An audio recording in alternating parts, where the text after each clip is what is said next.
My sister stole my wedding venue, so I canceled her honeymoon. I never thought family betrayal could cut this deep until I found out what my sister had done behind my back.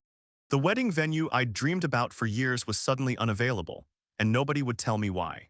When I finally discovered the truth, my world turned upside down and I knew I had to take action. It started 6 months ago when I proposed to my girlfriend after 3 years together. We'd been planning our dream wedding for months, and I'd specifically chosen this beautiful lakeside venue that had been featured in several magazines. The place was perfect rustic wooden beams, floor-to-ceiling windows overlooking the water, and a garden that looked like something out of a fairy tale. I'd put down a substantial deposit and signed all the contracts back in January.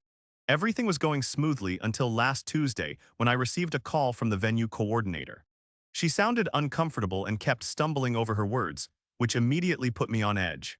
She explained that there had been a mix-up with the booking system and that my date was no longer available. My heart sank as she continued, saying they'd had a technical glitch and somehow double-booked the space. I demanded to speak with the manager, my voice rising with each word. The manager came on the line and repeated the same story, but something felt off about the whole situation. When I asked about rescheduling, they offered me dates that were either in the dead of winter or more than a year away. My fiancée was devastated when I broke the news to her that evening. The next morning, I decided to drive to the venue myself to sort this out in person. I've always been the type to handle problems face-to-face rather than over the phone.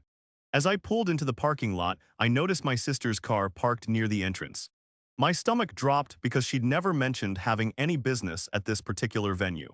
I walked inside and immediately spotted her at the front desk, laughing and chatting with the same coordinator who'd called me yesterday.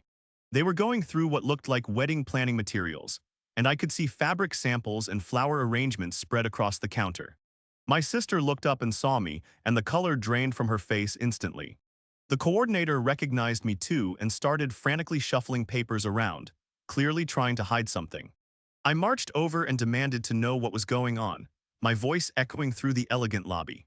My sister tried to play it off casually, claiming she was just looking at venues for a friend, but I could see right through her lies.